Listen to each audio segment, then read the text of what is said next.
o'sha yo'lda yurishga sizni undaydigan va mana shu yo'lda bosib o'tgan inson bilan gaplashish imkoniyati bor. 4 marta IELTS imtihonida ishtirok etib, eng maksimal 100% natijani qo'lga kiritgan O'zbekistondagi eng yosh Niners deymizda 9 ball sohibi Nozima Qadamova. Marhamat, olqishlar bilan. Ingliz tilini umuman ko'rishni ham xohlamasdim. Uydagilar ingliz tilini o'rganib ko'rmaysanmi deyishgan. Hamma o'rganyapti, kerak bo'ladi baribir deyishgan. 7 deysa, "Wow" derdim. Men ham bir kun 7 olaman derdim. To'g'risini aytsam aytmaganman. Ya'ni menga shu ball kerak, men shuni o'qimoqchiman demaganman. Birinchi marta topshirganman IELTSni aprel oyida. Keyin o'shandan keyin rostdan kuch kirgan. 8,5 oldimmi, demak 9 ham ola olaman deganman. 8,5dan 7,5ga 20 kun orasida tushib qoldim degani bu narsa. Speakingdan to'g'risini aytsam rostini aytaman. Yig'lab chiqib ketganman. Overall 9 turibdi, bo'ldi. Xursand bo'lib uyga chiqib hammaga aytib baqirib, chaqirib ertalabdan ingliz tilini faqat fan deb, masalan, universitetga kirish uchun deb emas, uni masalan kelajakda ko'p narsaga erishish uchun, ya'ni devorlarni ocha oladigan kalit sifatida qarashinglarni xohlardim. Tadbirimizga xush kelibsizlar. Mana shu tadbirni tashkillashtirgan tashkilotchilar yigitlarimizga alohida minnatdorchilik bildiramiz. Mana shunaqa ajoyib, foydali tadbirni tashkillashtirib, sizlarni kelajakda men o'ylayman ham o'quvchilarimizning orzusi IELTSdan yuqori natija olish. O'sha orzuni amalga oshirish uchun chiroyli, qulay, yaxshi rejalarni korrektirovka qilib, to'g'ri yo'lga tushib olishga sabab bo'ladigan uchrashuvni tashkil qilishganligi uchun alohida rahmat aytamiz. Endi bitta oydinlik kiritib olsak, kim IELTSdan 9 olishni xohlamaydi? Qo'l ko'tarasizlar. Xohlamaysiz? Necha olmoqchisiz? 8 bo'lsa yetadi. Bo'ldi, 9 olmoqchi bo'lganlar. Qo'l ko'taramiz. Zo'r. Demak, mana shu oliy maqsadni oldingizga qo'yganinglar bilan men sizlarni tabriklayman va mana shu oliy maqsadni amalga oshirish uchun ya'ni chempion bo'lmoqchi bo'lsang, chempionni yo'lidan yurgin deydi. O'sha yo'lda yurishga sizni undaydigan va mana shu yo'lda bosib o'tgan inson bilan gaplashish imkoniyati bor va mana shu suhbatni foydali deb shu yerga kelganinglar uchun men o'ylayman, sizlarni bitta chiroyli rag'bat bilan boshlasak, kayfiyat a'lo bo'lsa, o'shanga yarasha munosabat bo'ladi. Biz e'tibor bergan bo'lsanglar, ishtirok etishni erkin qilib qo'ydik, majburiy qilmadik. Demak, sizlar erkin ishtirok etish imkoniyatida ham chetga shu narsa menga kelajagimga muhim deb yetib kelganinglarning o'zi olqishga sazovor narsa. Moliyaviy savodxonlik bo'yicha men o'tadigan darsni mana shu yerda o'tirgan ro'yxatni men aytdim, ustozlarga hozir ro'yxat qilib berishadi. Hamma o'quvchilarga bitta darsda meni hisobimdan, bu ham bu ertaga sizni moliyaviy jihatdan yaxshi daromad egasi bo'lishingiz uchun, ahamiyatli bo'lganligi uchun mana shu o'quvchilarimizga 100% ball qo'yib beramiz hammanglarga, mana shu ishtirok etayotganlarga. Olqishlab qo'yasizlar. Ikkinchisi, bu mutolaa nuqtai nazaridan ham sizni savodxonligingizni oshiradi. Shundan kelib chiqqan holatda mutolaa ustozlari ham chetda turishibdi. Men ulardan ham iltimos qilaman. Bitta mutolaa darsida mana shu ishtirok etgan bolalarimizni hammasiga 100% baho qo'yib berishlarini. Kayfiyat a'lo bo'ldi. Endi mana shu a'lo kayfiyatda davom ettiramiz. Demak, bugungi mehmonimiz 4 marta IELTS imtihonida ishtirok etib, eng maksimal 100% natijani qo'lga kiritgan O'zbekistondagi eng yosh Niners deymizda 9 ball sohibi Nozima Qadamova. Marhamat, olqishlar bilan. Marhamat. Assalomu alaykum hammaga. Sizlarni ko'rib turganimdan juda ham xursandman. Bu sahnaga chiqish prosta IELTS nimaligi haqida emas, ya'ni o'zimni IELTSgacha bo'lgan journeyim desak, shuni gapirib berishga, qanaqa qilib masalan qiyinchiliklarni yengishga hammasini birga gaplashib chiqamiz bugun. Endi IELTS o'zi qanaqa qilib IELTSga kelib qolganim, qanaqa qilib hammasi boshlanganidan boshlamoqchiman. Xo'p, bu o'zi ingliz tilini o'rganish qayerdan boshlandi? Qanaqa qilib bunaqa qilib 9 gacha borishni xohlab qoldim yoki uydagilar majburlashdimi yoki aytaylik men qanaqadir maqsadlarim bo'lganmi boshidan deb boshlasak, o'zi boshida ingliz tilini boshlashimdan oldin 9-sinf atrofida edim, ya'ni sizlar qatori edim. O'sha payti yoz bo'lgan. Boshida o'zi ingliz tilini o'rganaman deb umuman o'ylamasdim ham. Chunki ingliz tilini yomon ko'rardim. Ingliz tilini umuman ko'rishni ham xohlamasdim. Endi qiziq bo'lib qoldi. Qanaqa qilib bunaqa yaxshi ko'rib qolib, oxirigacha borish mumkin unda deyishadi. Yozda masalan hammamizda kanikul bo'ladi. Kanikulda bo'sh vaqt ko'p bo'ladi, to'g'rimi? Kanikulda hammamizda ko'proq vaqt bo'ladi, bilasizlar. Shunda uydagilar ingliz tilini o'rganib ko'rmaysanmi deyishgan. Hamma o'rganyapti, kerak bo'ladi baribir deyishgan. Mayli, boshlab ko'ray unda, balki nima deydi, yaxshi tushunib qolarman deganman. Boshida keyin birinchi bo'lib mana Everest Kids'dan boshlaganman. Kichkinalar uchun deylik. O'sha payt 14 yosh edim, shuning uchun kattalarnikiga bora olmaganman. Kids'dan boshlaganman. Hop, hali ham esimda birinchi boshlagan sanam, 2-iyunni, ya'ni yozni birinchi kunidan boshladim. Ingliz tili yoqdi, ya'ni unaqa qiyin emas, noldan boshlab, hammasi lug'atlar ham qiyin emas, osonroq. Ustoz ham zo'r dars o'tyaptilar, maza qilyapmiz hammamiz, qiziqarli darslar. Keyin shunda ingliz tilini rostdan ham yaxshi ko'rishni boshladim. Ya'ni bu til rostdan ham boshqalariga qaraganda osonroqdir, boshqalariga qaraganda boshqacha ham global til bo'lishni boshladi. Shuning uchun keyin vaqt o'tib rostdan ham qiziqishni boshladim. Ya'ni ingliz tilini, ya'ni IELTS'ni ko'rishni boshladim. Ya'ni 7 olsa bo'ladi, 7 olsa pulni qaytarib olsa bo'ladi. Yoki undan ham balandlarini olsa bo'ladi deyishardi. Boshida endi boshlaganimda 7 deysa, "Wow" derdim. Men ham bir kun 7 olaman derdim. 7 olaman derdim. Keyin vaqt o'tdi, ya'ni o'qiyapman, hammasi yaxshi bo'lyapti. Beginner, elementary. Undan keyin balki 7,5 ham yaxshidir. 7,5 ham possibledir balkim. 7 sal kamroqmi deyman-da deganman. Ya'ni o'qiyapman yana. Ya'ni bilasizlar, darajalar bor. Beginnerdan boshlab elementaryga o'tadi, keyin pre-IELTS, ya'ni pre-intermediate, shunaqa ketaveradi. Shunaqa paytda ustozlarni dallasi, supporti deylik, supportlari rostdan ham kuch bergan, odam ishonishni boshlagan, rostdan ham bu possible. Birinchi ustozimiz ham aytardilar-da, "Mana shu 9 ham olsa bo'ladi" derdilar. 9 ham ola olasiz derdilar-da. Mana shu kimdir sizga ishonib tursa, siz ham rostdan 7 ni emas, 8 ni emas, kerak bo'lsa 9 ni nishonga olar ekansiz. Shunaqa qilib ustozlarni motivatsiyasi bilan deylik, hamma narsa boshlandi, rostdan ishonganman, balki olsa bo'lar deganman. Shunaqa o'qiganmiz. Keyin oradan deyarli 1 yil o'tdi, ya'ni o'qishni boshlaganimdan birinchi marta mock topshirib ko'rganman. Birinchi marta. Birinchi mock topshirganda 6,5 chiqqan. Overall 6,5. Ja, unaqa zo'r skor chiqmagan. 6,5 shunaqa chiqqan. Men juda ham xursand bo'lganman. 1 yil 6,5 ga bo'lsa, keyin yana qilib 7, 7,5 вообще possible deganman. Keyin vaqt o'tdi, yana o'qiyapmiz. Ikkinchi marta mock topshirib ko'rganman. Ikkinchi marta mock topshirganda o'sha 7 ga ozgina yetmay qoldi, 0,5 yetmay qoldi deylik.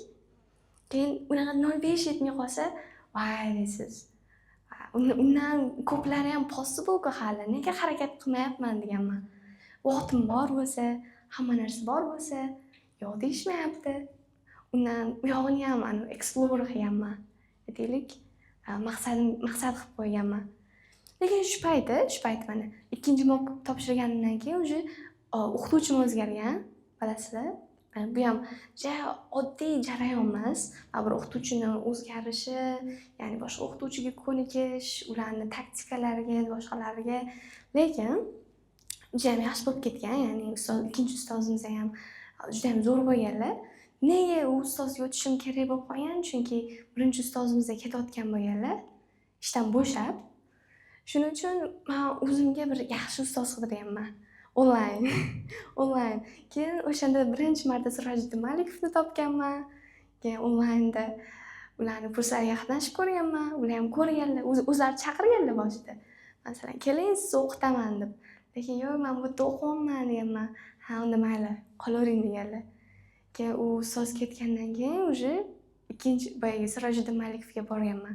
Ustoz hali ham meni olasizmi deb. O'sha taklif hali ham o'z kuchidami deb. Ha deganlar, keling deganlar. Shu kunda, shu soatda borganman. O'sha endi payt ham kichkinaroq bo'lganman deylik, 15 yosh bo'lganman. o'zim borib, ya'ni yangi ustoz o'zim topib kirish xuddi bir yangi narsa ochilgandek bo'lgan men uchun. Va bir yangi odamlar, yangi ustoz, yangi boshqacha, ya'ni Chilonzorda masalan Družbaga borib qolish boshqacha narsa bo'lgan men o'zim uchun. Keyin u ustozga to'g'risini aytmaganman. Ya'ni menga shu ball kerak, men shunga o'qimoqchiman demaganman. Prosta o'qib yuraverganman. Keyin so'raganman ulardan. Siz qachon topshiray deganman. Chunki graduation guruhlarida bo'lganman. Eng oxirgisi hisoblanadi. Undan keyin уже IELTS topshirishadi. Shunda aytganman, ustoz, qarang, men topshirmoqchiman, qachon qilsam bo'ladi? Qachon menga yaxshi bo'lib beradi deb o'ylaysiz deb maslahat so'raganman. Keyin aytganlar, necha kerak deganlar. Mayli 8.5 deylik, shunaqaroq balandroq kerak deganman. Keyin 9 ga harakat qilmaysizmi deganlar. Qilib ko'rsa bo'ladi deganman. Bo'ladi deb xursand bo'lganman, chunki ichimdagini topganlar-da. O'zim aytolmayotgan bo'lganman u narsani. Chunki baribir g'alati eshitiladi-da, ustozga 9 olaman deb aytish men uchun shunaqa eshitilgan. Chunki ustozlar nechidir yillab o'qitib keyin olishgan ko'plar. Shunaqa 9 deyish g'alati tuyulgan. Aytmaganman, lekin so'z topganlar o'zlari.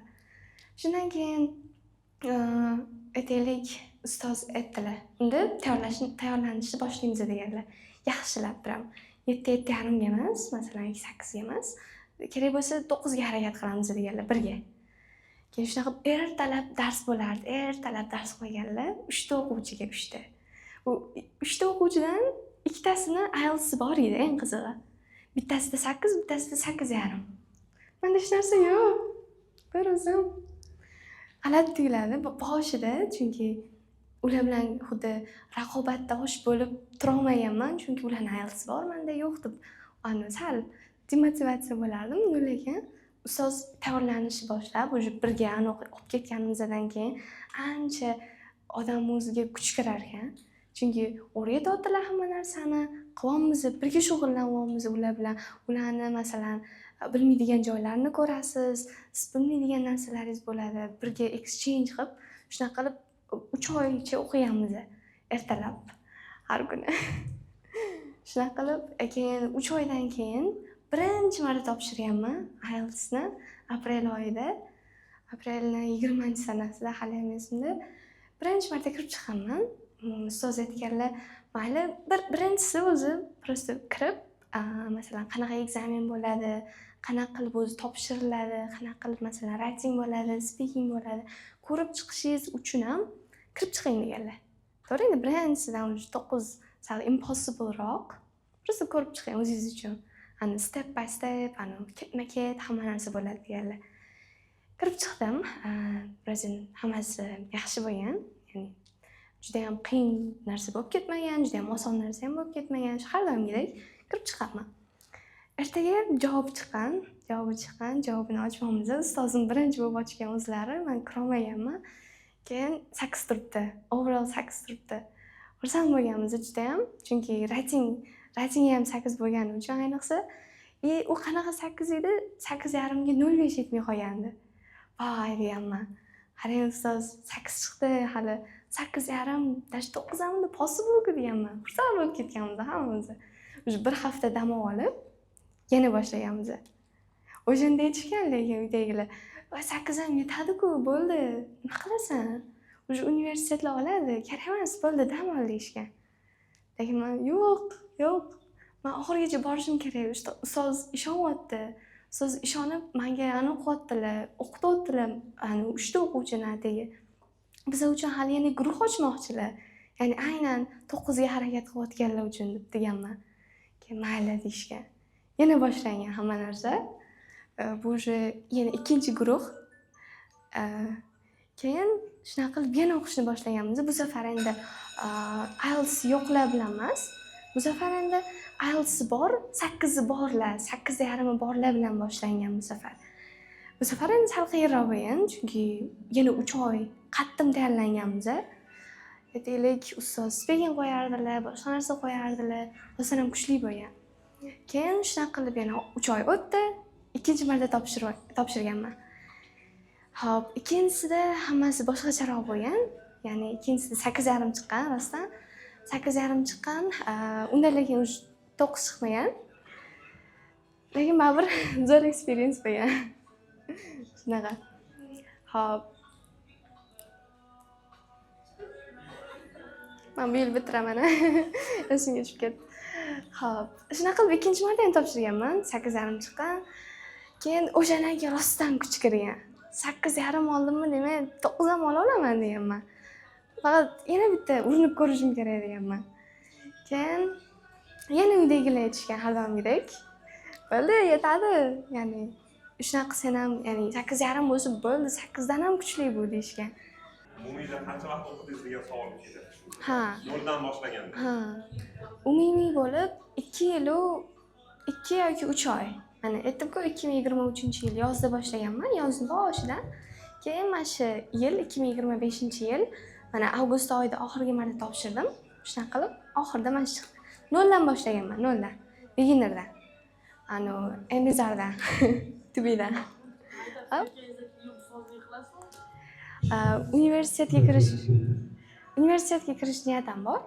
Ham kirib, boshida teaching. Hali o'zim ham aniq bilmayman to'g'risini aytsam. Har xil tanlanadi-ku masalan. O'shalarning ichidan qaysi yaxshi bo'lsa, surishtirib, yaxshilab keyin topshiramiz.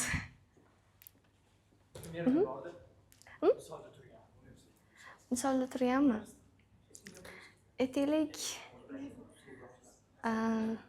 Webster ham bor, Westminster ham bor, Singapurskiy ham bor, Britanskiy ham bor adashmasam.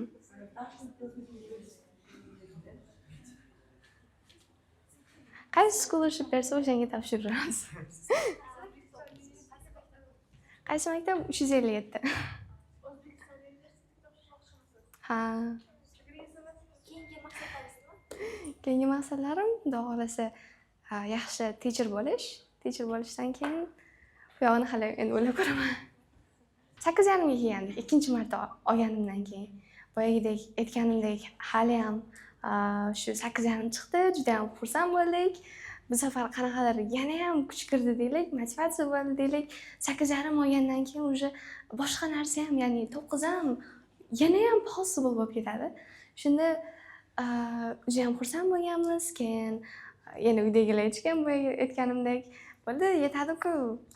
Universitetga ham qabul qilishadi, endi dam olur.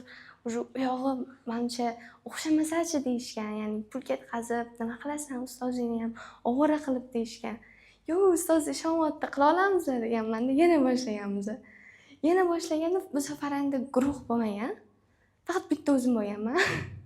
Chunki guruh tarqalib ketgan shundan keyin. Ba'zilar masalan ishi bor edi, ba'zilar boshqa narsa bo'lib ketgan.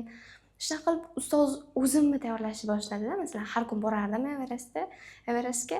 Keyin ustoz vazifa berardilar. Masalan, writing yozing dedilar-da. 25 minut berib, o'zlari darsga kirib ketardilar. Men homework masalan o'sha yerda stollar bor, dars o'tirsa bo'ladi. Shu yerda 25 minut berilgan bo'lsa, 25 minut essay yozib, ustozga tashlab, mana shunaqa homework qilib turardim. Shunaqa qilib tayyorlandik. Keyin yana 3-martaga, shu 3-martadan juda ham umidimiz katta edi, chunki xuddi progressga o'xshab ketayotgandi hamma narsa. 8, 8,5, balki 3-sida 9 bo'lardi degan narsa bo'ldi. Keyin masalan ikkinchi topshirganimdan keyin 20 kun, 25 kundan keyin o'sha 3-marta topshirdim. 3-marta topshirdim. Experience taassurotlar juda ham zo'r bo'lgan. 3-martada, 3 topshirishda masalan, u zo'r ketdi, bu zo'r ketdi. Sal reading qiyinroq bo'ldi, mayli retake qilib yuborsa bo'ladi-ku. Speaking zo'r tushdi, zo'r examiner tushdi. Ayol вообще zo'r ekan, kulib turgan. Xursand qildi xuddi buvimga o'xshab gaplashib chiqdim deb xursand bo'lganman. Ustoz balki speakingdan 9 qo'yarman deganman. Keyin ertasi kuni emailga katta xabar chiqdi, IELTS natijasi chiqdi. Ko'rsangiz bo'ladi. Kiryapman. Necha turganini bilasizmi?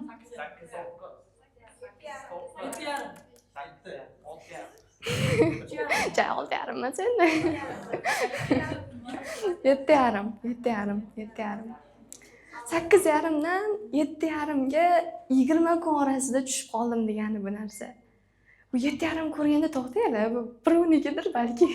Birovning meniga kirib qo'ymadimmi deyapman. Double check qilyapman, qaytadan tekshiryapman. Manikimi shu deyapman. Mani ismim ham turibdi. Sertifikatni ham ko'ryapman. Men turibman. 7,5 overall turibdi. Ya deyapman. Qanaqasi bu? Qanaqa? Shuncha borimni berib kirib chiqqanimda 7,5 chiqadimi deyapman. Unda 9 ga nima kerak deyapman. To'g'rimi? Shuncha xursand bo'lib, shuni hamma narsa yaxshi ketdi deganingizda nega o'xshamadi o'zi? To'g'rimi? Вообще lekin 7,5 chiqqanda rostdan ham demotivation bo'lgan. Chunki odam shuncha narsa qilgandan keyin, shuncha tayyorlanib, masalan, ustoz to'lab berganlar-da o'shani. 3-martani ham o'zlari to'laganlar. Xuddi ularning yuzini yerga qaratishga o'xshab qolgan bu narsa. Keyin chiqqanidan keyin sразу ustoz oldiga borganmanda, ustoz 7,5 chiqdi-ku, endi nima bo'ladi deganman. Qaraganlarda ustoz reaksiyasi menikidan boshqacha bo'lgan lekin.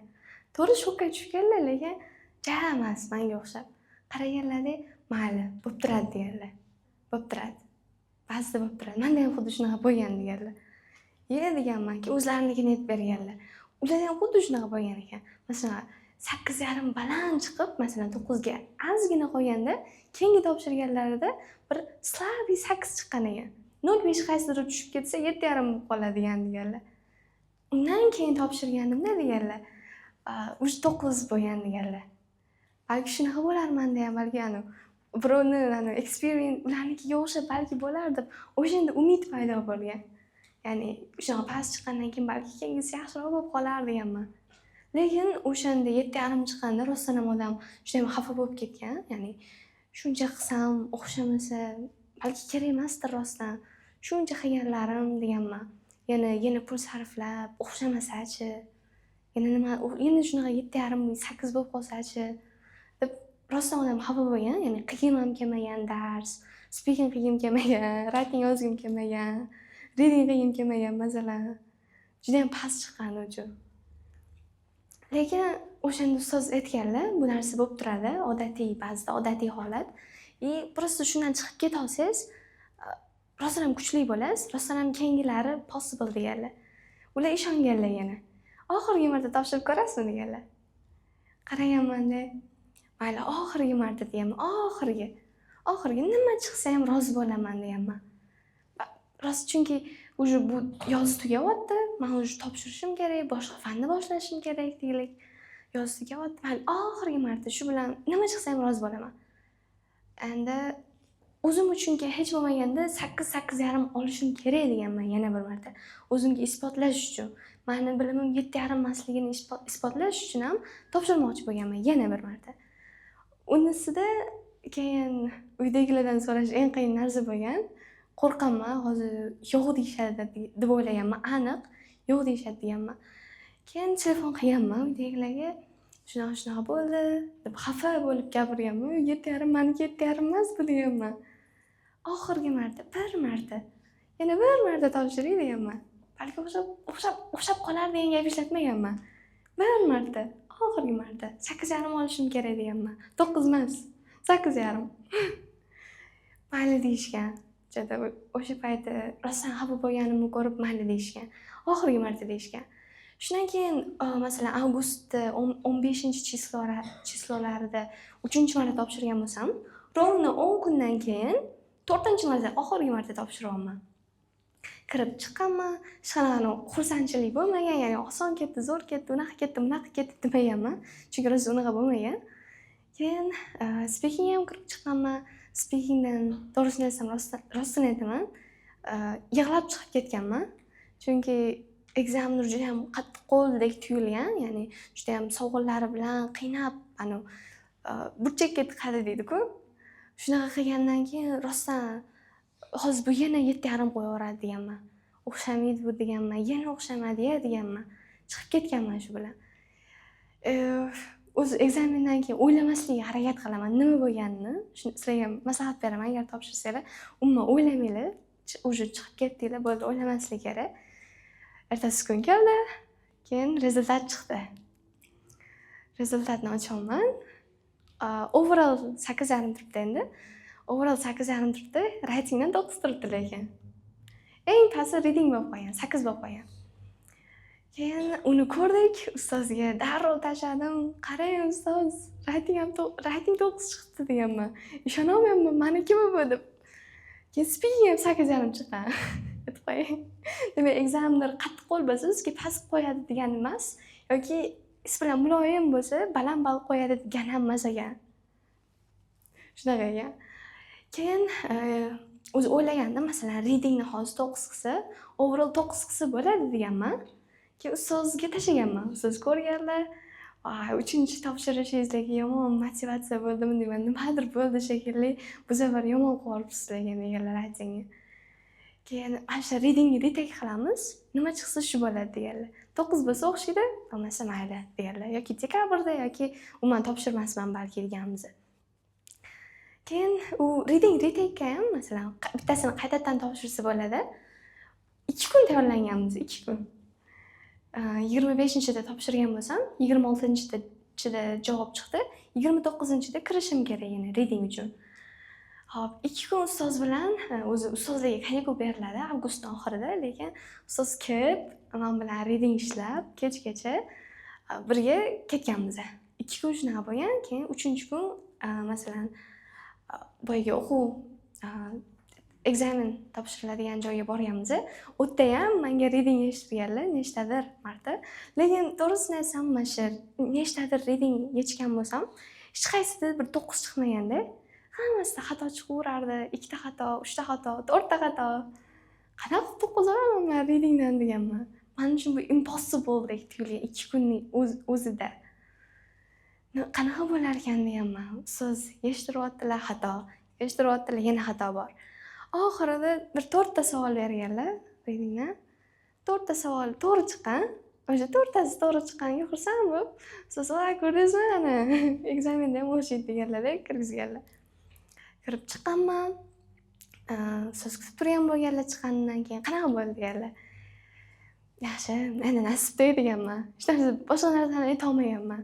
Chunki na bir 9 deya olaman, na o'xshamadi kalla deya olaman. Hech narsani predict qila olmayapman deylik. Tasavvur qilish qiyin bo'lgan. Nima bo'lar ekan degan narsa ko'p bo'lgan. Bir kun kutish juda ham qiyin bo'lgan, to'g'risini aytsam. Har 2 minutda tekshirib, chiqdimi, chiqmadi. Keyin ustoz yozdilar, ertasi kun ham chiqmagandan keyin ertaga chiqishi ham mumkin ekan dedilar. Ertasi kuni ham har kun mana har minut tekshirganman desam ham bo'ladi. Lekin chiqmayapti javob. 5 kun o'tdi oradan, 5 kun hali ham chiqmadi. Keyin oxiri IGPga bordim. IGPdan so'radim, hali ham chiqmayapti-ku dedim. Kuting deyishdi, 21 kun kutasiz deyishdi. Keyin ustoz ham bordilar, ular ham shu narsani aytishibdi. Ustoz Avstraliyada haqiqiy IGPni eng kattasi bor-ku, shunga ham yozganlar. Ular ham 21 kunda, eng ko'pi 21 kunda chiqadi deganlar. Shunaqa 21 kun juda ham to'g'risini aytsam qiyin o'tgan, chunki har minut odam o'ylayveradi shu narsani. O'xsharmikan? O'xshamay qolsa-chi, yana reading 8,5 bo'lib qolsa-chi? Shuncha o'ringanim yana bo'ldimi, tugaydimi deganman. Rating 9 bo'lib turib, reading yana 8,5 bo'lib qolsa-chi degan. Juda ham ko'p xayollar o'tgan. Juda ham odam siqilib ketardi o'sha payti. Keyin oxiri 20 kun o'tib ketdi. Uje chiqmayapti-da. Oxir balki chiqmasam deb o'ylab ham qoldim o'sha. Sekin-sekin uje qaramaslikni boshladim. Sekin uje eslamaslikni boshladim. Lekin bir kun, masalan, 17-sentyabr kuni telefonim ertalab turganidan keyin, masalan, maktabga ketayotgandim. Bitta qarab ko'raychi, nimadir yo'qmikan? Bugun 21-kun shekilli deganman. Yoki 22 deb qaraganman. 21 kundan keyin chiqdi degan. Oxiri chiqdi degan. Kirganman. O'sha payti health topshirganlar bormi? Health topshirganlar. Bora. Rezultat chiqqanda qanaqa qo'li qaltirab ochganmisiz?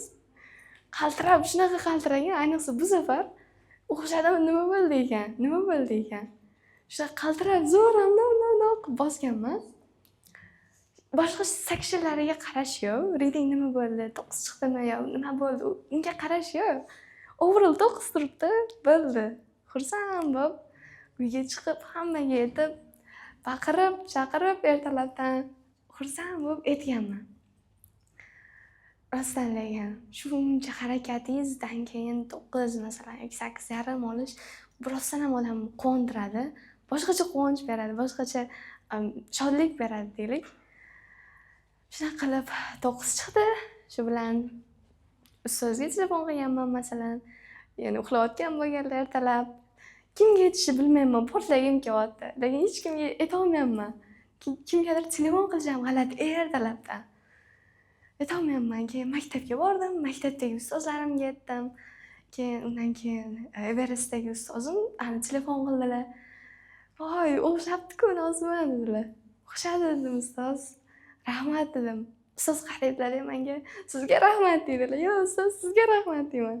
Ular yo'q, rahmat Nozima dedilar. Shunaqa qilib juda ham xursand bo'ldik. Shundan keyin hammasi shov-shuv bo'lib ketdi. O'zinglar ham ko'rgan bo'lsalar kerak. Mana shunaqa qilib IELTS 9 gacha harakat bo'lgan.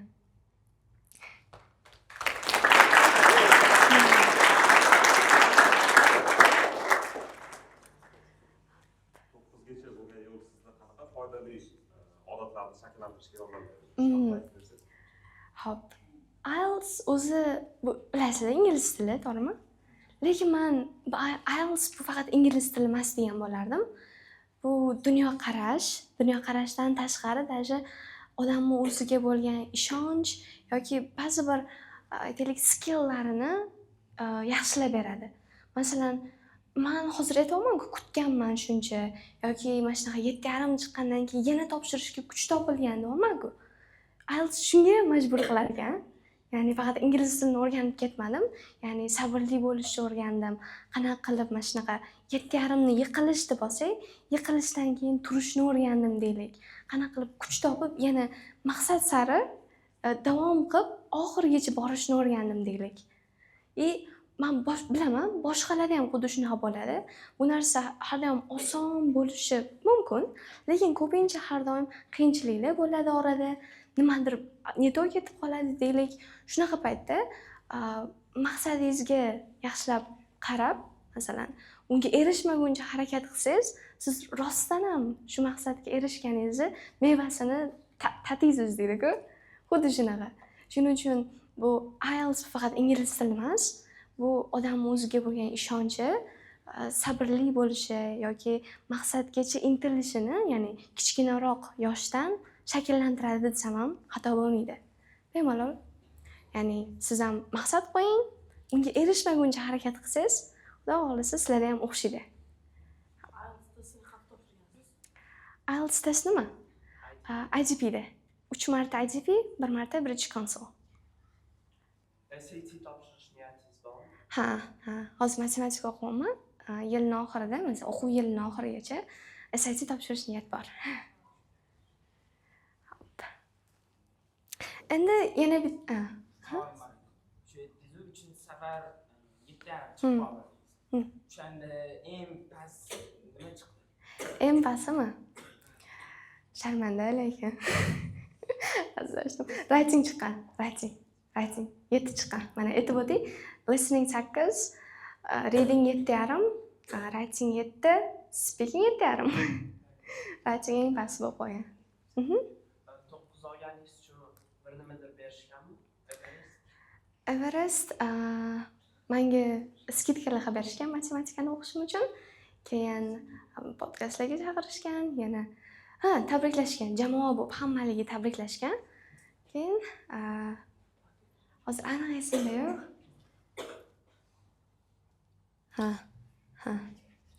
Shu. Hop. Keyin yana bir narsani aytib o'tmoqchi edim. Masalan, IELTSni o'qishni qachon boshlash kerak degan savol bo'ladi ko'pchilikda masalan. O'zi sizlarning yoshinglar aynan nima deydi, mos deylik, boshlash uchun.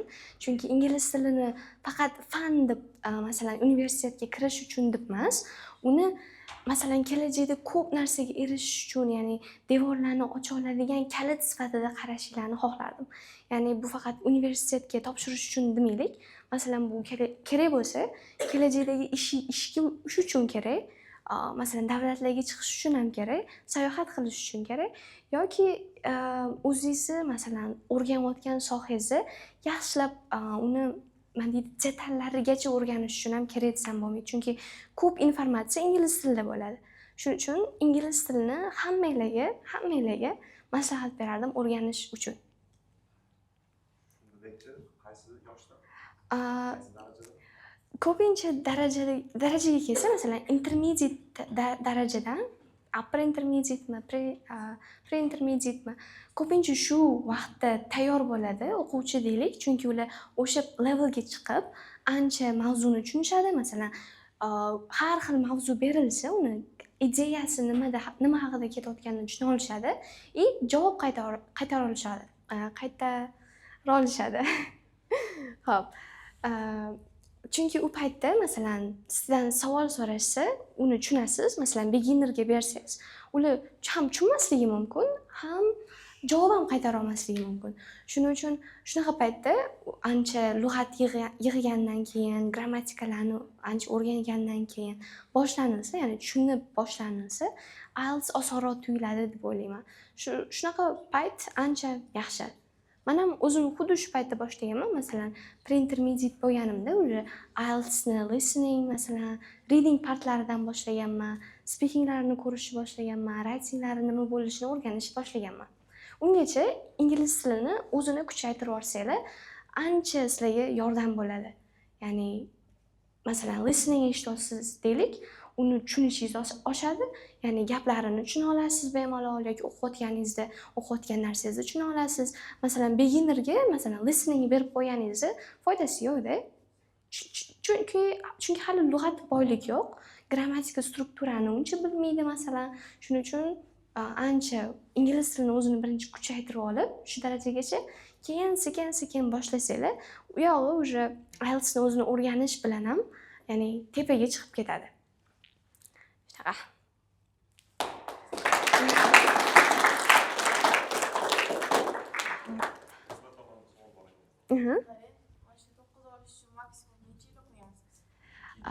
Maksimum aytaylik 2 yil 3 oy deylik. Chunki men 0 dan boshlaganman. 0 dan, beginnerdan. Beginner darajasi qanaqa edi? U paytda masalan aytaylik, men ingliz tilini o'rganishga keldim. Nimani bilardim? Faqat bir ikkita gap bilardim. Masalan, student, teacher, pupil, dog, cat. Shularni bilardim. Bitta grammatika masalan, grammatika qoidasini ham bilmasdim, to'g'risini aytsam. Ya'ni unaqa kuchli ingliz tilida bo'lmaganman. Menimcha shuning uchun ham ingliz tilini yomon ko'rganman boshida. Boshida shunaqa 0 dan, 2 yil 3 oy deylik maksimum. Balki 4 oy. Shunaqa. Xo'p, endi savol anuga o'tamiz. Bemalol savolinglar bo'lsa beraveringlar. Xo'p. IELTSdan tashqari ko'pincha gullarga qiziqaman. Masalan, gullarni sotib olish emas, endi ularni ektirish, masalan, ko'chada, masalan, daraxtlarni ko'rib qolaman. Asosan tabiatni yaxshi ko'raman. Tabiatni yaxshi ko'rib, sayr qilib yuraman deylik. Buni hobbi desa bo'ladimi, yo'q bilmadim, lekin o'zim uchun gullarga qarash, ularni parvarishlash juda ham yoqadi. Keyin rasm chizish ham yoqadi. Bu ham bir hobbi o'zim uchun. Ingliz tilida Kuniga to'g'risini aytsam aniq bir soat ayta olmayman, chunki menda qanaqa bo'lgan, o'zimda tasavvur qilaylik, men daily routine deylik, kunim qanaqa o'tadi. O'sha payti aytaylik, masalan, ertalab turaman, birinchi lug'atimni yodlayman, chunki ertalab svejiy kallaga baribir lug'at yaxshi yodlanadi. Lug'atimni yodlayman, keyin masalan maktabga boraman, maktabga borgandan keyin darslarni qilgandan keyin aytaylik, lug'atdan tashqari reading qilardim. Readinglarimni qilardim, xatolarim bo'lsa ularni analiz qilardim. Keyin yoki undan keyin masalan yana vaqtim bo'lganda maktabda listening qilardim yoki writing analiz qilardim, o'qib, o'zim masalan artikellarni o'qib yurardim yoki speaking javoblarini eshitardim. Shunaqa ko'pincha kun bo'yi mana shunaqa vaqt ajratardim-da. Ya'ni darslar, maktab darslarini qilardim, uy ishlarini ham qilardim. Keyin boshqa paytlari masalan telefon o'ynamasdan deylik, ingliz tiliga sarflardim. Taxminan aytaylik 6 soatlar deylik. Aniq bilmayman to'g'risi, lekin taxminan shuncha. Ya'ni sizlarga nima demoqchiman bu bilan? Aniq bir vaqt qo'ymanglar-da, ingliz tilini o'rganib olsizlarmi, uni boshlagandan keyin ingliz tili bilan yashash kerak. Ya'ni kino ko'ryapsizlarmi? Ko'ringlar bemalol. Faqat inglizchada bo'lsin masalan yoki multiklardan boshlasam ham bo'ladi, chunki ularni aytayotgan gaplari darajasi sal pastroq bo'ladi. Ya'ni ularni tushunishdan boshlasa bo'ladi. Yoki podkast eshityapsizlar, masalan, ish qilyapsizlar deylik. Podkast eshitib, ya'ni ingliz tilida bo'lsa, ancha o'zingizga foydali, listening uchun foydali, lug'atboylik uchun foydali hammasi. Shunaqa. Man so'zlarni yodlamoqchi bo'lganimda, bir yodlayman, sразу esdan chiqib ketadi. Ichida kundan siz o'sha yerga beradigan maslahatingiz bormi? Ha, bu savolni juda ham ko'p so'rashadi. Chunki masalan, mani vocabulary'im passiv deylik, uni yodlayman yoki ishlata olmayman yoki esimdan chiqib ketadi. Men o'zim personally nima qilganman? Lug'at yodlaysiz-ku. Lug'at yodlaganda har bir so'zni misol berib, gap tuzib yodlardim. Masalan, aytaylik, bitta gap tushdi, fraza tushdi deylik, ikkita gap. Uni olardim, uni ma'nosini tushunardim, tushungandan keyin gap tuzardim. Ikkita, uchta. Yoki Cambridge Dictionary bor, bilasan, Google'da. O'shanga kirardim, xuddi shu so'z bo'lardi. O'zini examplelari ham bo'lardi. Ham o'sha example misolni masalan qaysi kontekstda ishlatiladi deb qarasangiz, ancha foydali bo'ladi. Ya'ni esingizda qoladi. Masalan, o'zingiz gap tuzmoqchimisiz, o'sha so'zni ishlatib ko'rmoqchimisiz, o'sha exampleni o'qiysiz-ku. O'sha esingizda qoladi. Xuddi shu gapga o'xshab chiqarib berasiz o'zingiz ham, o'zingiz bilmagan holatda. Shunaqa qilib gap tuzib, uni qaysi kontekstda ishlatishlarini yaxshilab ko'rib chiqsangiz, ancha esingizda qoladi. Keyin yana bitta narsa. Lug'at bu shunaqa narsaki, u hammani esidan chiqib ketadi baribir, bilaman. Aytaylik, ustoz o'quvchiga lug'at yodlashni unga vazifa qilib berdilar. Sizlar yodladinglar, 100% yodladinglar. Mana 100% bo'lsa, mana shu yerda turib turadi. Xo'p, ustozga topshirdinglar, 100% da turibdi. Ertangi kun keldi deylik. Unda уже 70 yoki 60% ga tushib qoladi. Nega tushib qoladi? Chunki takrorlamadinglar, esingizdan chiqib ketadi ertasi kuni. Shunaqa paytda yana lug'atga qarab, yana takrorlab chiqsanglar, уже yana chiqadi. Bir 90% larga yana chiqadi. Esingizda qolgandek bo'ladi. Keyin ertasi kun keladi, ertasi kun yana esingizdan chiqadi. Baribir 80-75% ga tushib qoladi. Yana keyingi kun uni yaxshilab takrorlab, masalan, misollari bilan yana takrorlasanglar, shunaqa yana 100 ga chiqadi-da, 100 dan tushmaydi. 100 dan ko'pincha tushmaydi. Masalan, takrorlab yurish ham ancha foydali lug'at uchun. Hozir mana IELTS topshirdingiz-ku. 3 to'ra o'tib topshirganlar to'g'rimi? Hozir ham takrorlab berasizmi? Listening, writing qilib. To'g'risini aytsam, IELTS topshirganimdan keyin qilmadim. Ya'ni o'shandan keyin readingni ham topshirib oldim, writing ham yozmadim, listening ham qilmadim, reading ham qilmadim, speaking ham qilmadim. Speaking qildim, faqat qanaqa? Masalan, ba'zi podkastlar faqat ingliz tilida bo'ldi, ba'zi speechlar faqat ingliz tilida bo'ldi yoki o'quvchilar bilan gaplashganda ba'zida faqat ingliz tilida bo'ladi. Shuni aytmasa, atak o'zim yo'q, tayyorlanmadim. 7,5-8dan 9ga chiqish uchun bir nimadir tiplar beramiz.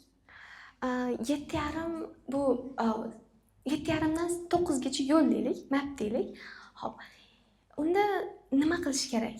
Bunda sal boshqacharoq bo'ladi, chunki weak pointlarga qarash kerak. Nimada sizda o'xshamayapti, nima o'xshamayapti? Listening o'xshamayaptimi, reading o'xshamayaptimi, writing o'xshamayaptimi, speakingmi? Chunki bunaqa paytda nima sizda orqaga tortib qo'yayotganini aniqlash kerak birinchi navbatda. Uni aniqlaganingizdan keyin, masalan, ustoz bilan ishlashmi, ustoz bilan yoki ularni aytganini qilishmi yoki sal boshqacharoq approach qilib ko'rishmi, shuni aynan nimada xato ketayotganini bilib, shuni to'g'rilashga harakat qilish kerak bunaqa vaziyatda. Ya'ni 7,5 bo'lsa, 8 ga deylik, 8,5 dan 9 ga deylik. O'sha nimada xato ketayotganini, masalan, biladigan odamdan yoki ustozlardan so'rab bilish kerak. O'sha hammasidan topshirganman. O'shaning hammasidan faqat Everest'da topshirganmiz yo boshqa anaqalarda ham o'qiganmiz. Masalan, Cambridge International 9 IELTS degani ham. Yo'q, faqat Everest o'qiganman. Faqat Everest o'qiganman. 0 da Everest boshlangan, Kidsda boshlangan. Shunaqa qilib oxirigacha mana orada ustoz almashgan bo'lsa ham Everest bo'lgan. Просто boshqa filiallar bo'lgan. Shuning uchun mana Everestdan boshlanib toki oxirigacha Everestda o'qiganman. Ustozsiz o'zi uyda o'rganib bo'ladimi yoki? Ustozsiz self study qilish mumkin, lekin balandroq kerak bo'lsa deylik, baribir ustozni masalan ko'rib turish kerak deb o'ylayman. Nega bu muhim? Chunki ustoz sizni weak pointlaringizni topib beradi-da. Masalan, aytaylik, man bilan shug'ullanishidan oldin o'zim постоянно writing yozib yurardim. 3 oy yozib yurardim-da. Lekin 7 dan o'smagan, to'g'risini aytsam. Stable bo'lib turgan, bitta joyda turib turgan, tushib ketmagan, yozib turganim uchun joyida turib turgan. Keyin ustoz menga ko'rsatyapti, u xatolarni ChatGPT aytolmaydi-da, masalan. Yoki boshqalar ham aytolmaydi-da, xatolarimni o'zimniki bo'lgani uchun. Shuning uchun ustoz uni ko'rgan, sekin-sekin mana shu xatolarim ko'p chiqib kelavergan. Hammasini mention qilib chiqqanlaridan keyin уже weakness'im nimadaligini bilib, shuni ustida ishlaganim uchun ancha menimcha yordam bo'ldi deb o'ylayman. Ustozni ham roli katta lekin shunga.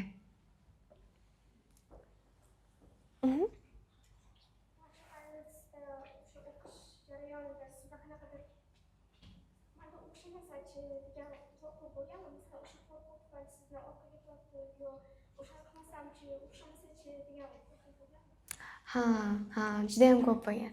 Bu menimcha ayniqsa boyaga aytganimdek 3-marta topshirganimdan keyin juda ham ko'p bo'lgan. Chunki aytganimdek, ya'ni shunchasini qildim-ku, nega o'xshamayapti deganimda, bundan keyin ham o'xshamasachi balki, men qila olmasdirman balki, bu narsa impossibledir balki men uchun deganman. Yana men ham 10 yillab o'qishim kerakdir deb o'ylaganman. Lekin shu paytda qanaqadir kuch kelgan, masalan, ustozni ishonchi bo'lgan, ota-onamning ishonchi bo'lgan, oxirgi marta degan anuda, ya'ni maqsad qo'ydimmi, shunga erishishim kerak degan nima deydi, sel bilan hamma narsa boshlangan. To'g'ri, qo'rquv bo'lgan. O'xshamasachi yana aytganimdek 21 kun kutganda bu prosta kutish bo'lmaganda, bu qanaqa kutish bo'lganligini menimcha faqat o'zim bilan ustozim biladi. Qanaqa bo'lganini. Masalan, qiyin, lekin shu vaziyatda o'zingizda kuch topib, ya'ni davom qilib keta olsangiz, sizdan kuchli odam yo'q. Shunaqa vaziyat bo'lib qolsa, ishoning, harakat qiling, Xudo xohlasa siz ham erisha olasiz, ola olasiz.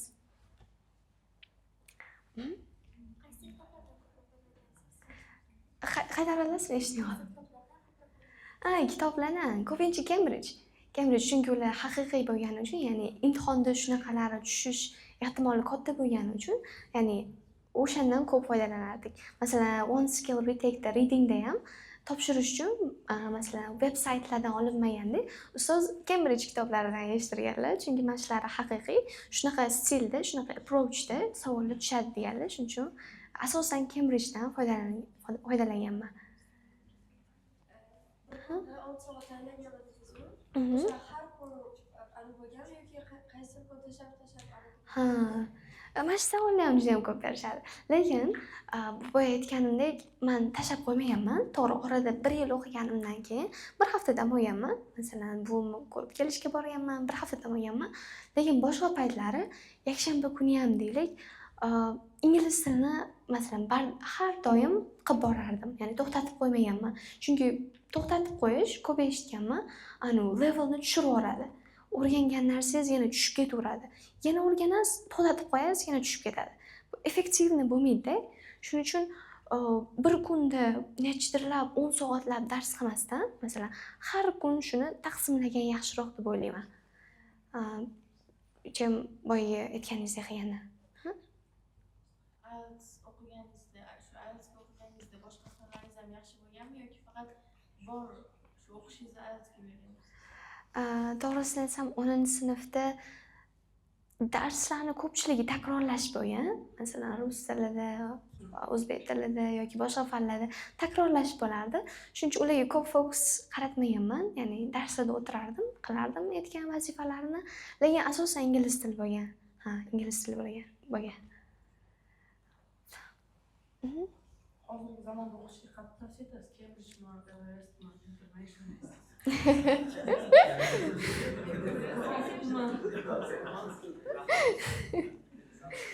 Hop.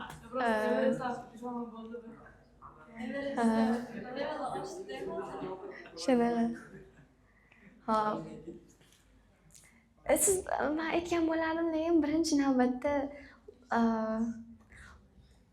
ya'ni nomiga emas, sifatiga qarash kerak. Shuning uchun yaxshi ustoz toping. Yaxshi ustoz qayerda bo'lsa, shularga boring. Information ko'pincha aytadiku, o'yin qaro joy Ha. yoki har xil joyda buni yaxshi emas, buni ko'pincha har xil Ha. Endi qaysidir o'quv markazini yomonlash g'alati bo'ladi. Ya'ni hamma o'quv markazi o'zini har xil maqsadi bo'ladi deylik, ularni har xil fokusi bo'ladi. Ba'zida International bilan Cambridge deylik, ular basic Englishni shunga yaxshilashga fokus qilishi mumkin. Lekin asosan unaqa bilaman lekin. To'g'risini aytsam, neutral. Shu o'quv markazi emas, ustoz tanlang. Ustoz tanlang. Shunaqa. Birinchi mavqizdan birinchi IELTS'gacha qancha vaqt? Birinchi mavqimdan birinchi IELTS'ga birinchi mavqimni mayda topshirganman. 6 yoki 6,5 chiqqan. Aniq esimda yo'q. Balki 6 chiqqanmidi? 6,5midi yoki. O'zim ham esimda yo'q. Shu orasida edi. Mayda topshirganman. Keyin birinchi IELTS'imni keyingi yili keldi, aprelda topshirganman. Bir yilga yetmagan.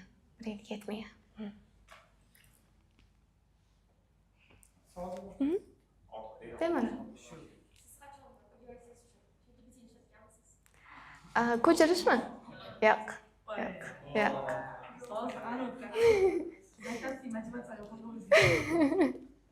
Yo'q, rostdan.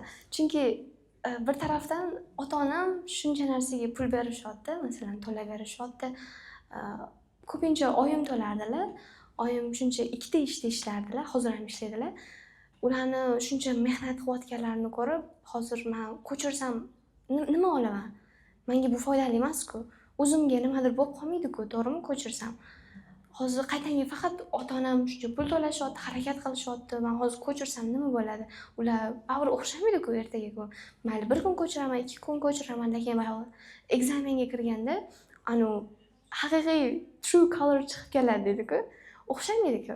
Shundan ko'ra mayli o'xshamasa menda qilolmay o'zim ustozga borib so'ray, qilolmadim deb, lekin ko'chirmasdim. Shu joyni hamma eslab qoldi.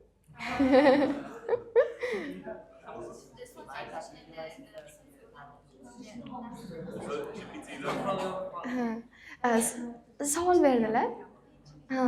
Savol berdilar, masalan, ustozni o'zgartirganda qanaqadir o'qishda pasayish bo'lganmi deganlar. To'g'ri, boshida birinchi ustoz ketganda sal xafa bo'lganmiz. Boshqa ustozga ko'nikish, masalan, boshqa guruhdoshlar bo'ladi, yangi environment deylik, shunaqa bo'lgan. Shu paytda ozgina xursand bo'lib yurmasdim hayotdan, sal xafaroq bo'lib yurardim. Lekin o'zim uchun bu narsani yaxshi deb qabul qilganman, men uchun yaxshi narsa bo'lgan deganman, chunki shu ustozdan shu ustozga o'tishim ham bekorga bo'lmagandir, balki yaxshiligi bo'lar. Ishonaman, bu ustoz ham zo'r ustozda, chunki darslarini ko'rib o'zim yoqtirib kelganman deganman. Yaxshiligi deganman. Oradan vaqt o'tgan, ko'nikib ketganman. Ko'nikib ketar ekan odam. Shunaqa. O'zi GPT haqida so'rashdi. GPTdan qanaqa qilib to'g'ri foydalansa bo'ladi? O'sha bo'yicha. Eshitdik uni. Hop, ChatGPTni, ya'ni sun'iy intellektni roli deylik o'rganishdi. ChatGPTni ko'chirish uchun ishlatmaslik kerak birinchi navbatda. Bu ko'chirish uchun emas, bundan nimadir foyda bo'lmaydi. Prosta ustozni aldaganingiz qoladi, o'zingizni ham aldaganingiz qoladi. ChatGPTni qanaqa ishlatish kerak? Undan material so'rashni ishlatsa bo'ladi. Ya'ni aytaylik, siz essay yozdingiz deylik, shu essayni tashab, mana hamma xatolarimni, grammatika xatomi, so'zdagi xatomi, hammasini menga ko'rsatib ber.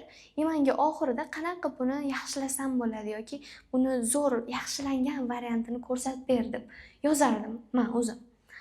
Har essay yozganimdan keyin tashardim, grammatika xatolarimni birma-bir daftarga yozib chiqardim, so'zlarini bo'ladimi, qayerda xato ketgan bo'lsa, keyin u yaxshilab bergan versiyasini o'zim ham erinmasdan ko'chirib olardim-da. Masalan, flomasterlar bo'ladi-ku, sariqqa olib, o'sha so'zlarni yodlab yurardim har doim. ChatGPT'ni roli ham katta bo'lgan o'zi, so'z lug'at boyligini oshirishda, chunki masalan har doim ham kitobdan donalab yig'ib chiqa olmaydi odam. Hozir shunaqa sun'iy intellekt bor, sizga mana shu ber desangiz, shuni berib qo'yadi. Shu tayyor narsani siz yodlab, to'g'ri yo'lda ishlatsangiz, o'sha rostdan ham foydali bo'ladi. Masalan, speakingga ham shunaqa qilardim. O'zimni javoblarimni taxlab chiqardim. Shuni yaxshilab ber, mana shunga yaxshiroq gaplar ishlatib ber. Masalan, oddiy emasdek, chiroyliroq so'zlar bilan foydalanib, menga kuchli qilib ber derdim. Shuni chiqarib berardim. So'zlarni ko'rardim, ularni yozib olardim, o'zim shularni ishlatardim. Qolganlarda ham xuddi shunaqa. Sizlarga ham shuni aytib qolardim, ya'ni ko'chirish uchun emas, undan o'rganish uchun foydalangan ancha muhim. Masalan, даже lug'atda ham emas, ChatGPTni artikl yozishda ham foydalanardim. Unga aytardim, menga mana shu mavzuga artikl yozib ber derdim. Faqat artikl shuncha so'z bo'lishi kerak, keng qamrovli bo'lishi kerak, ya'ni ko'p narsani ichiga olishi kerak. Shunaqa examplelari bo'lishi kerak, misollari bo'lishi kerak. Bu kichkina emas, masalan, dunyo miqyosidagi, ya'ni ko'p narsalar ichiga kirishi kerak deb so'rardim. Chiroyli artikl chiqarib berardi, shularni o'qib yurardim. Nega artikl so'rardim? Chunki Google'ga kirardim. Google'da har doim ham hamma mavzuga yaxshi yozilgan artikl chiqmasdi. Shuning uchun ChatGPTdan ayniqsa so'rardim. Bu ham lug'at chiqarib bera oladi, ham kerak bo'lgan misollarni ham bera oladi. Shuning uchun ChatGPTni rostdan ham ko'p foydalanganman, o'rganayotganimda o'zim. Oxiriga 3 ta savolga imkoniyat bersak, vaqt qoldi. Maylimi? Hozir IELTS olgansiz ku, IELTS olgandan keyin odam maktabga ingliz tili darsiga kirish kerakmi? Kerak. Hurmat uchun, ustozlarni hurmati uchun. To'g'ri, aytishingiz mumkin, menda IELTS bor-ku, kerak bo'lsa mana shu dars jadvalini, darslikda berilgan hamma narsani bilaman-ku deyishingiz mumkin. Lekin darsga kirish nega muhim? Bu birinchi navbatda ustozga hurmat bo'ladi. Ikkinchi navbatda o'zingiz uchun takrorlash. Masalan, faqat o'zingiz o'rganmaysiz, o'quvchilarga, boshqa sinfdoshlaringizga yordam berasiz. Masalan, bizda ingliz tili darsi bo'lsa, kiraman, ustoz aytadilar, shu mavzuga chiroyli qilib gapirib ber, sinfdoshlaring ko'rsin, eshitsin, o'rgansin deyishadi. Men tipa kichkinagina master klass bo'ladi. Gapirib beraman, ular masalan yozib olishadi, nima kerak bo'lsa yoki prosta bir-birimiz bilan inglizchada muloqot qilamiz. Shuning uchun kerak. Ustozim IELTS'i birinchisi 7, ikkinchisi 9. Yana kimda savol bor?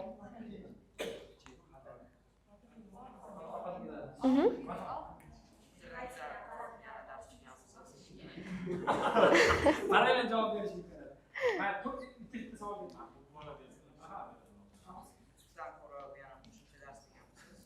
Ha, YouTube'dan qanaqa dars ko'rardim? Speakingga. Native bo'ladi-ku, haqiqiy inglizlar. Speakingim 7,5 mana shunaqa o'ynaverganimdan keyin oxiri YouTube'ga kirib video ko'rardim speakingga. Ular baribir ingliz bo'ladi, qanaqa qilib mana shu master qilsam bo'ladi, men ham shuni deb, ularning darslarini ko'rardim, suggestionlarini ko'rardim. Ko'pincha mana shu inglizlar tomonidan qilinganini ko'rib borardim, chunki ular bilishadi deb o'ylardim ko'proq. Masalan, ular O'zbekistondan turib emas, yoki Avstraliyadan yoki boshqa chet davlatlardan video qilishgani uchun ularnikini ko'pincha ko'rardim. Oxiridagi o'quvchimiz savol bor.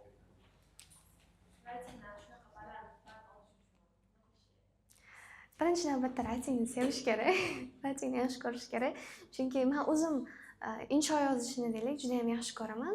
O'zbek tilida ham, rus tilida ham, boshqa tilda ham yaxshi ko'rganim uchun, menimcha bu ingliz tiliga ham o'tgan deylik. Shuning uchun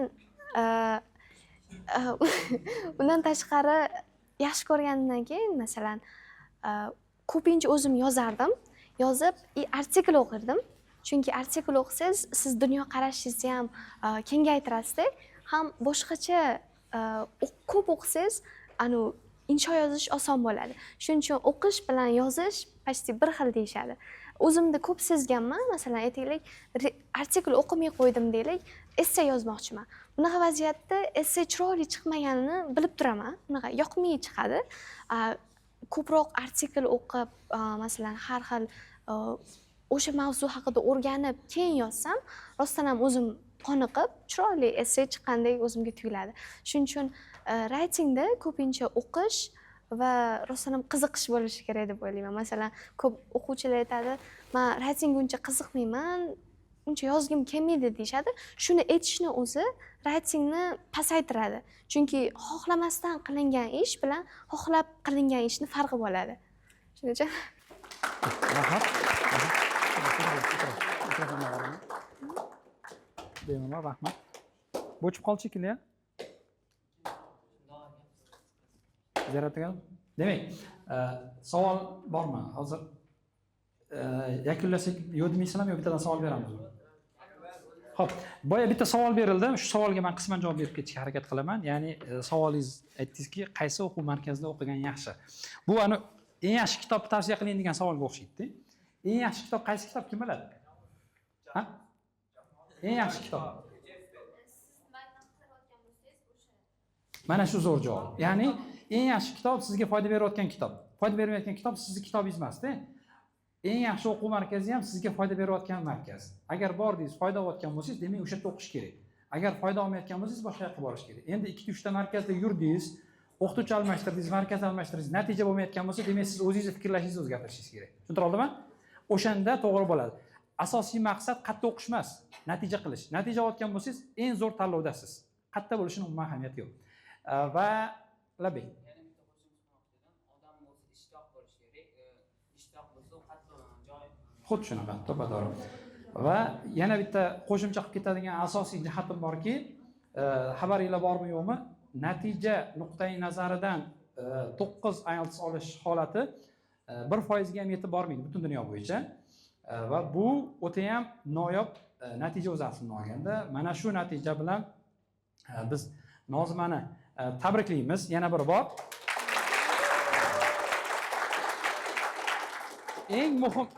Eng muhim jihat shundan iboratki, dunyoda yosh ko'rsatkichi bo'yicha eng yosh Ninerslarning ichida hamma vakillarning aksariyati Osiyodan ekan. Vyetnamdan, Pokistondan, Qozog'istondan va nihoyat O'zbekistondan.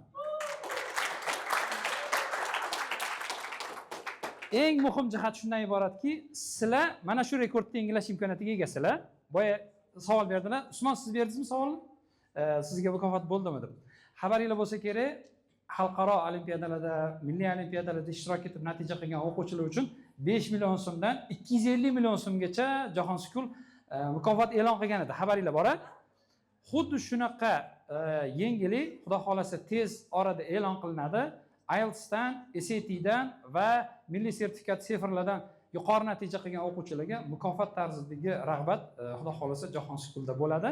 Va yana bitta narsani aytib ketaman. Agar tanlov imkoniyati berilsa, iPhone ni tanlagan bo'larmidingiz yoki MacBook Air'mi?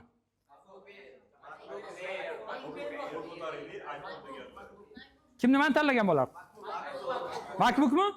Bo'ldi. Jahon School rasmiy e'lonidan oldin men sizga bugun e'lon qilib qo'yaman. MacBook Air mana shu auditoriyada o'tirganlarga taklif. Kim birinchi Niners bo'lsa, mana shu MacBook Airni men ularga podarka qilaman. Tanlovni qilib oldingiz, natijani endi qilishingiz kerak. Kelishdikmi? Xudo xolasa men o'ylayman, rekord yangilaysizlar va mana shu MacBookga egasi bo'lasizlar degan umiddaman. Sizga alohida rahmat va sovg'amiz bor.